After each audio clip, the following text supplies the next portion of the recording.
People don't really use QR codes here. At least I don't see them. Something we see is that Western companies are also like getting inspired from this. I probably spend way too much time looking out of this window and just looking out of it and seeing all these skyscrapers.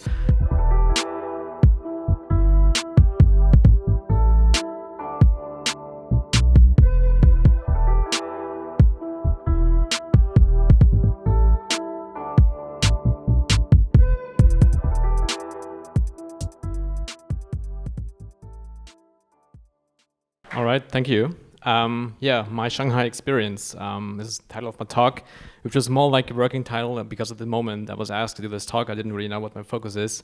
But if you're interested to know why the Chinese market is so unique, and if you want to know how to adapt to the market, this talk might be interesting for you.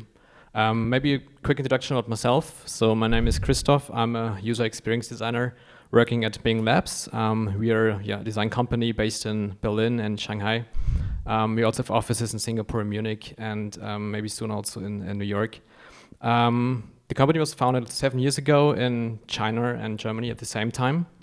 And today we're focusing on helping big corporate businesses to transform digitally. I've been there for like almost 5 years now. This is our beautiful office in Berlin. We moved in last year. We expanded a bit. Some clients I've been working for or with Adidas, Bosch, BASF, but also some smaller startups like Pumper Gesund, which is a Munich-based company that sells liquid egg whites in bottles. And then there's a bottom right, this Bottles XO, which is a Shanghai-based company that delivers wine to wherever you are. Like if you're sitting in the park and you're craving for wine, then you can just order this through an application, and then you get the wine delivered within 15 to 20 minutes. So last year I had the chance to visit our Shanghai office for a couple of months. This is actually a picture I took there, and I think this is quite iconic for the city. It's like massive, like 26 million people living there, which I think is very impressive. This picture I took from my apartment. It was like, I think the 26th floor or something. And I probably spent way too much time looking out of this window and just looking out of it and seeing all these skyscrapers. Here in Berlin, I have an apartment, first floor Hinterhaus, which is a bit of a different story. This is the team there, like part of the team. I think it's quite nice if you work at a company that has offices around the world to really meet them and not only to read their names on Slack or through emails. All right, so that now you know who I am and what I'm doing. So today I want to talk about the Chinese market, what makes it so unique and special. Then how can you adapt a product if you want to launch it there, or if you plan to start a business there. And then I want to share some learnings from projects we've done there. All right, let's start with the Chinese market. Made in China is probably something most of you have heard or have in your mind. But something that's actually happening is like, the designed in China. Why is that important, or why is this relevant? So China is actually driven by, very dynamic metropolitan hubs. So there is, Beijing, which is the headquarter of more than 40 unicorns. So a unicorn is a startup with a current valuation of more than $1 billion US dollars. Then there is Shanghai, which is explicitly aims to become a global center of both financial services and technological innovation. Then there's Hangzhou, which is a symbol of China's ongoing transition from a manufacturing center to a technology and service-based economy. And then there's Shenzhen, which is more famous for its hardware companies, and which is also called the Silicon Valley of hardware. Just to give you some numbers, 2/3 of the global patent applications 2016 were coming from China. 47% of world's venture capital funding in the first half of 2018 was happening in China, which was also the first time for China to overtake the US. Of course, another important aspect of the Chinese market is the Great Firewall. The Great Firewall is quite important because it helped China to forge its own path in terms of technology. So China has developed a digital protectionism policy to prevent foreign competitors to jumping into the Chinese market and preserve its autonomy. So I just listed some companies that are quite famous and big in China, which is Taobao. Taobao is a online retail platform, which is really interesting. I will talk a bit more about this in a bit. Then there's Baidu, which is a search engine. Didi, an application to order a taxi. And there's WeChat, which for me was probably the most impressive thing. And I will also talk about this a bit more in a bit. And then there's Xiaomi and some other companies. So yeah, let's jump to the next slide. Yeah. So this is how Taobao looks like. It's basically an online, of the biggest retail e-commerce website in China. When colleagues in Shanghai introduced this to me, they were like, you have to try that, you have to sign up because you can buy everything on Taobao. And there's one specific day in China, it's a public holiday, the 11th of November, which is the Singles Day. So this is a day to celebrate, that you're single, and a lot of parties. And companies are also giving a lot of discounts and sale on this specific day. So people really start to, weeks before, months before, to collect stuff they want to buy, and then they put it in the basket and they buy it on this day, which leads to in 2017, Taobao made sales worth $17.8 billion in one day, which I think is also quite impressive. And so Taobao is basically a platform that allows private people and also like businesses to open shops and sell stuff. So if you're like a private person and you like, bakery stuff, then you can open a shop and sell this. Another interesting, website is Baidu. It's the biggest search engine in China, and it's amongst the top 5 most visited websites in the world. But if you look closely at this one, it's a bit small, but maybe you can zoom in a bit here. There's at the bottom a QR code and some other, numbers and codes, which is also interesting because, QR codes are a very important thing in China. Something that's not really, happening in Europe or in Germany. No one is really using QR codes, but in China it's a different story. I will also talk about this a bit more soon. But this just reflects how different the Chinese market is and how quickly people adapt new technologies. For instance, the credit card was never really popular in China due to cultural reasons, and they just skipped this part of having credit cards and just jumped into mobile payments. And this code at the bottom is more like a regulation. So if you want to host a website, it doesn't matter if you're a private person or a business, you have to register this, and people need to be able to, take this code and figure out, okay, who owns this website, who runs it, is it business, is it private? I just found this Tumblr back from 2012. I think it's still relevant somehow, but people don't really use QR codes here. At least I don't see them. So WeChat, as I mentioned before, this was probably one of the most impressive thing for me. Like, it's just another application. I don't know who of you have heard about WeChat or use it. Yeah, a couple of people. It's interesting. If you would ask what it is, it's maybe something like WhatsApp, right? But then again, it has much more features. So it's basically a multi-purpose messaging, social media, and payment application. And this is just a graph to show you how many people are actually using this. This is from 2018 Q3, so it has more monthly active user than Instagram.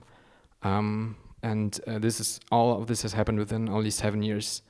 So it took WeChat only 433 days to reach 100 million users versus 1,600 days for Facebook. They generate 34% of the mobile network traffic in China versus 14% of Facebook in the US. And the unique thing about WeChat is that they have many programs. It's basically an app within the app. And this app store has over 1 million applications already called mini programs. And the app store of Apple only has 2.1 million. And this existed, for a bit longer time. So WeChat is basically a combination of different things. It's a chat, it's social, you can share things, you can share images, you can share stories. It's a wallet, so you can use it to pay for stuff. You can use it to get your salary, to pay your rent.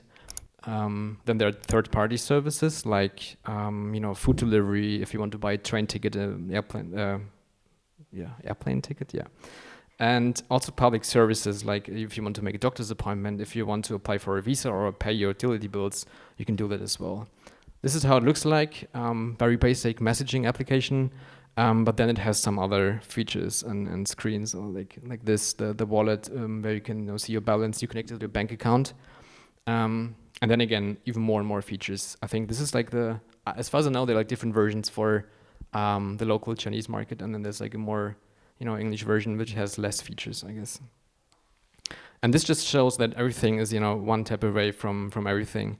And we also see that this kind of environment, like this kind of being within this great firewall, is a good place to innovate or to rise innovations. Something we see is that Western companies are also like getting inspired from this. So has iMessage introduced like their own applications as well, like in-apps in an iMessage. Just to show you like how widely spread this is, like using QR codes and using mobile payments through WeChat or Alipay. Like literally every small street food store, vegetable store, whatever, they use mobile payment. The first days I arrived in Shanghai, I couldn't use it because I didn't have a bank account yet. I was using cash and people were looking at me like, what the? So this is a pretty famous picture. There's a beggar. He's actually using a QR code to beg for money. I think this is quite powerful and shows like how people are really adapting this, and everyone's adapting this, yeah. And then you come back to Berlin and you see this, yeah.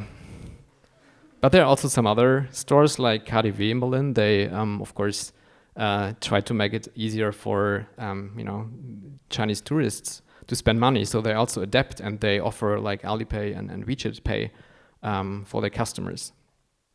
A small story here. So this is the tower of the Bank of China, where I have my bank account. It took me quite a bit of time to get there because I did some research first. Is it possible as a non-Chinese person to open a bank account? And it used to be quite easy, but in the past years it was more and more difficult. You needed like I think a 1-year work permit to open a bank account, but I read that some people still managed to open a bank account. So I just went to some banks. The first 3 just rejected me, looking at my visa, and were like, no, it's not possible. Until I went to the fifth bank, and they were looking at my passport again. And then after a while, they were like, yeah, let's open the bank account. So I was like, cool, that's nice. And after 40 minutes and signing a lot of Chinese documents, I had my bank account. After 40 minutes, I left the bank with a bank card, money on it, and I could just use it right away. And this is also quite nice because if you think about Germany, if you open a bank account, usually you have to wait a couple of weeks, and there are like 2 different letters coming, one with your code, one with your card. And after 40 minutes, I just left and could use it. Now I would like to talk about a bit product adaptations for the Chinese market. So since Ming Labs is in China since 2011, we've seen quite a transition and have gained some experience there. And that can be certain UX requirements, stuff like this. So the most minimal adaptation you have to go through is to translate your interface into Mandarin. Otherwise, your product will not be accessible. Additionally, there might be some legal requirements. As I showed before on the website, you have to add this code. I mean, there are a lot of other requirements, also depending on your business and what you do. And of course, you might have to think about replacing certain technologies. If you use a service like Google Maps, that doesn't work anymore. So you have to think about a replacement there.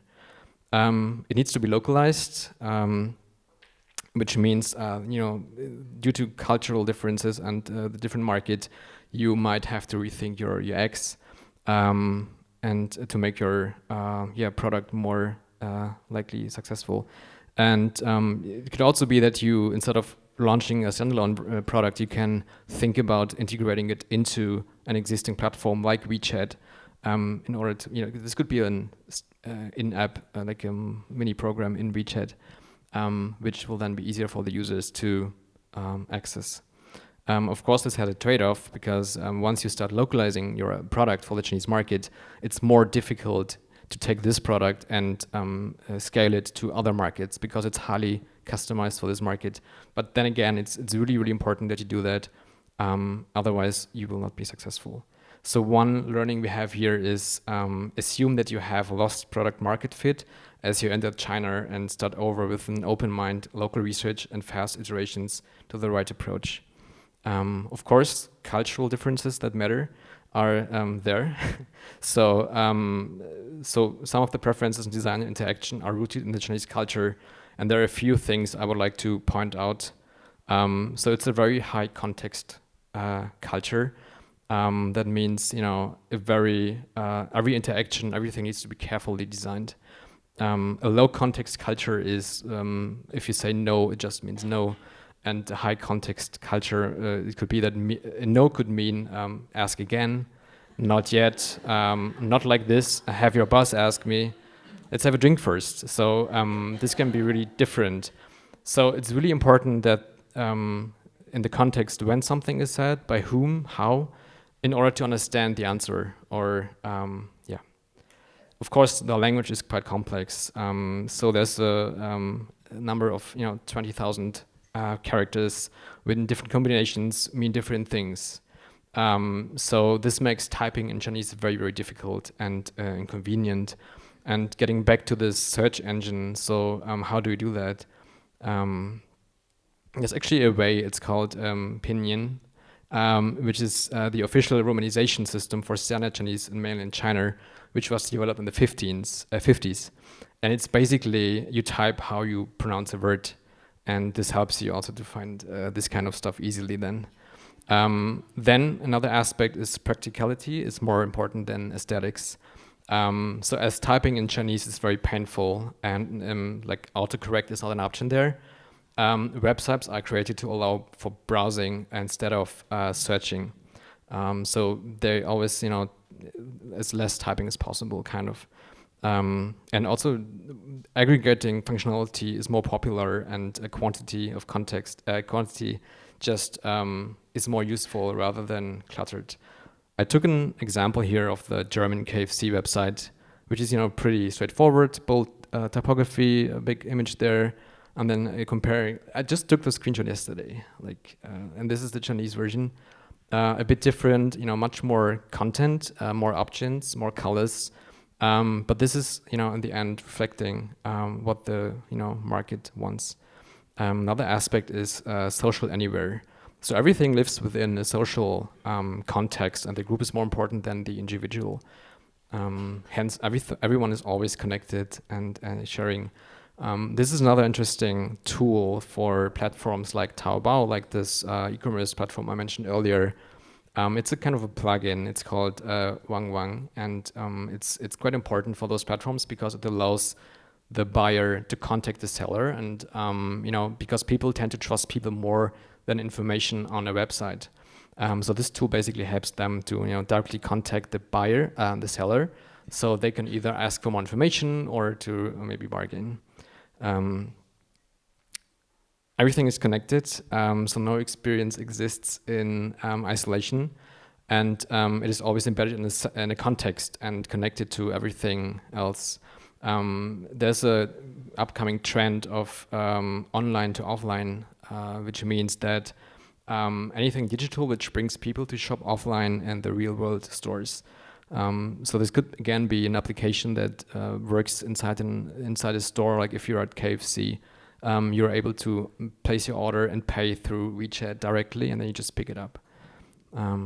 Speaking of mini programs, of course, this is a rising trend, and this is definitely something you should consider if you plan to launch a service or a business in China. Because they're entry points much easier because people already have the information on WeChat, they already have their payment information there, and who wants to have another app on their phone if they can just use WeChat. I just took some examples of WeChat apps, which is like this Tesla one that helps you to find chargers, make an appointment, or find dealers. Then again, KFC, because why not? Yeah, just to show like the different use cases, and this one, for instance, as I mentioned before, helps you to place an order in the store. And to show you that this is not like highly complex, we also built like an internal WeChat application just for fun in the Shanghai office, which is basically an application that helps you to find the right lunch location. So it's just, you just press one button and it shows you location, and then you have this decision, because I think you all might have this problem, like where do we go for lunch today? And WeChat also provides a framework for developers to develop applications. So they, of course, want to make it as easy as possible. So what we've learned, I just want to showcase 2 projects there. So we had a project for Denza, which is a cooperation between BYD and Daimler. So they produced a fully electric car, and we basically made the concept and UX design for the dashboard, including the sound design. So in the Shanghai office, we built this kind of prototype of a dashboard with some tablets and a fake steering wheel. And this is the outcome. There's some sound coming, actually. Yeah, I'm not sure if you have to watch the whole thing, but you get the idea. So this is basically the final result, and it's also quite nice to see.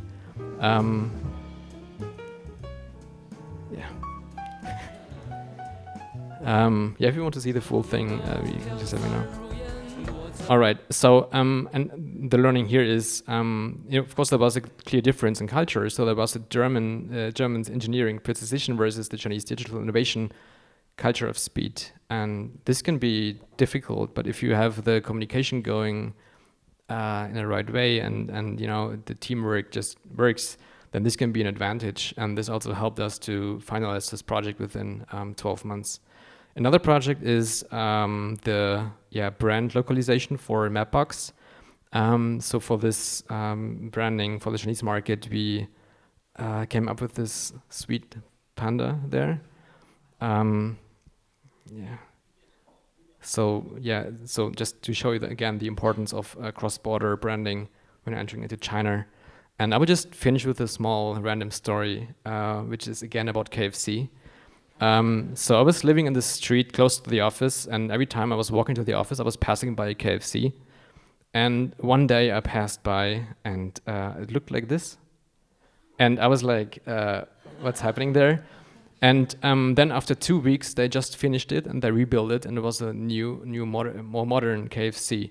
So this, I think, really shows that the Chinese market is really unique, and everything is quite fast, and people are still like very open to adapt things if they like it. And if they don't like it, they also just go somewhere else, basically. That's it. Yeah.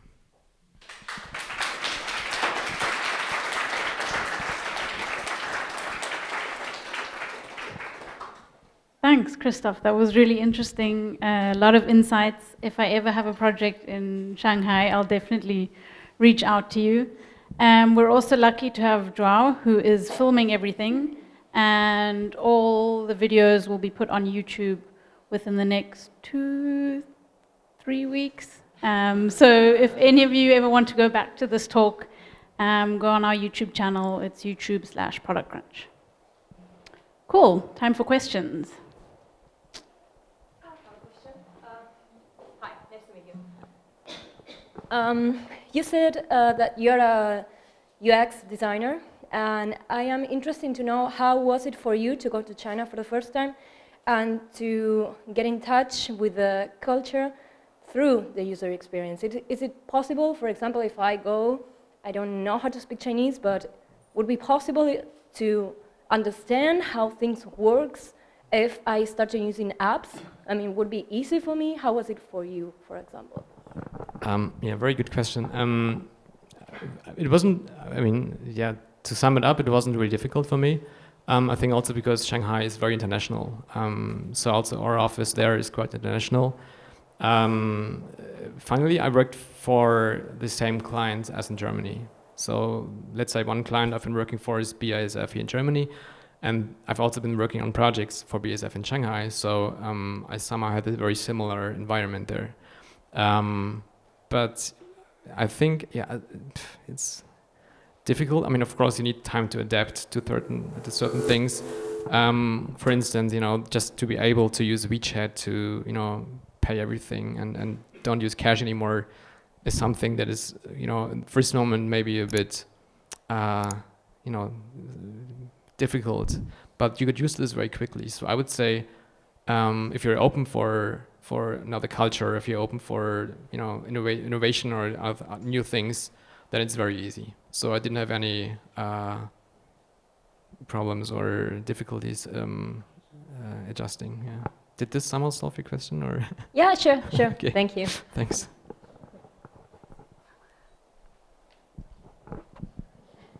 Over here. Hi, really nice talk. I have a question. Maybe I'm wrong, but I have heard from friends that have lived in China that social media is kind of banned there, or that they don't really use Instagram that much. Like, because I saw this friend's Instagram and he had like 2 photos, and I went like, why do you have 2 photos? And he told me that in China it wasn't really easy to use it. Is that because they give more market to the Chinese kind of social media, or is there some legal restrictions there? Yeah. So there's, as I mentioned, there's this great firewall. So a lot of services, like almost every service from outside China, is blocked. Like Instagram is blocked, Facebook, Google, YouTube, everything is blocked. But of course, China has their own social media applications. Like WeChat is something like that. In WeChat you can share pictures and small texts, and this is really used a lot. So when I check this, there's always like something going on and people sharing what they're eating right now. And there are also ways to use Instagram and stuff like this through not legal services. Like if you use a VPN client, you can access those services, and it's possible, but of course there are like some limitations there. Thank you. While I move to the next question, this made me realize how lucky we are to be able to use Instagram here. I didn't see anyone taking out their phones, so please, I'm going to be in so much trouble tomorrow if I don't get those posts. Thank you. Hi. I'm really interested how you see, what's your approach on the social credit system from inside? My personal opinion, or? Yeah, as a UX designer, like it's all about control and the simplicity and effortlessness and everything in one place, and you can do whatever you want, as you just showed us, within one application with these mini programs. Your whole life is actually in there, and that's a societal question. Yeah. So I think everything has like advantages and disadvantages, and I think it's up to everyone on their own to judge there. So I think it's difficult to give like my personal opinion on this here.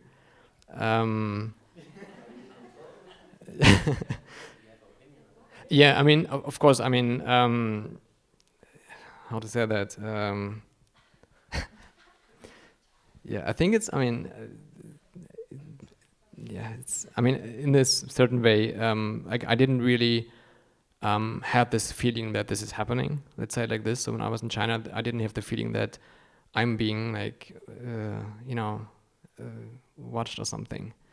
But then again, this is something, if you really care about this, and this is the same for every market, every country. People know a lot about you, right? Companies know a lot about you.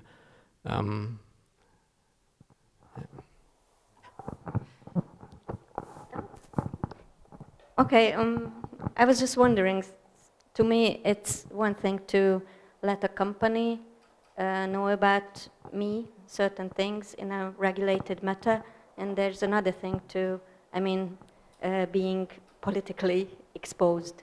Yeah. Like, that's delicate. To me that's a tough question. It is, yeah.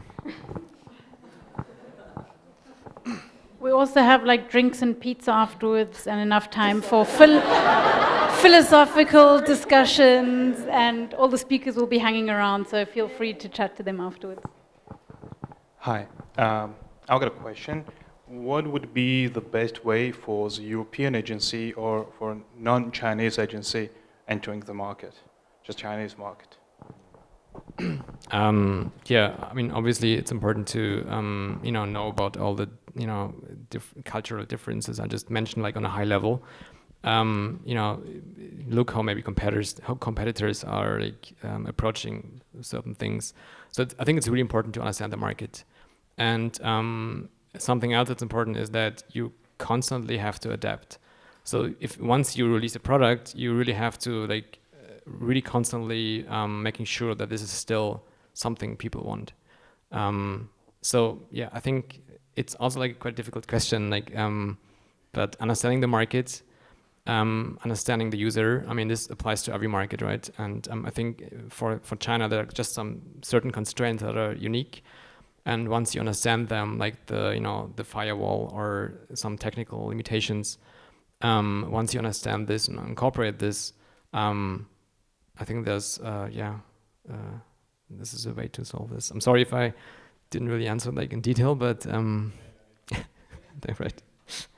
Maybe one more question. Hi, I was wondering, you just mentioned user research. So we already talked about that there are big differences in terms like the speed of adoption and so on, and also how people see technology. So I was wondering, user research, how does it work in contrast to, for instance, Germany? How do you approach people? What are the incentives? How receptive are they? I would say it's in fact pretty similar, because after all we're like all humans, and so I know that I didn't do much user research when I was there in the time, but I know from other projects that people just went outside to the streets and then just randomly asked people. And so what I've heard there is that people are very open, and generally people are very open for new things, for innovation, and this is something that somehow is also reflected in the openness to like this kind of approach, that if you want to maybe do some research, I think people are very open for this. Yeah. Thank you. Thank you.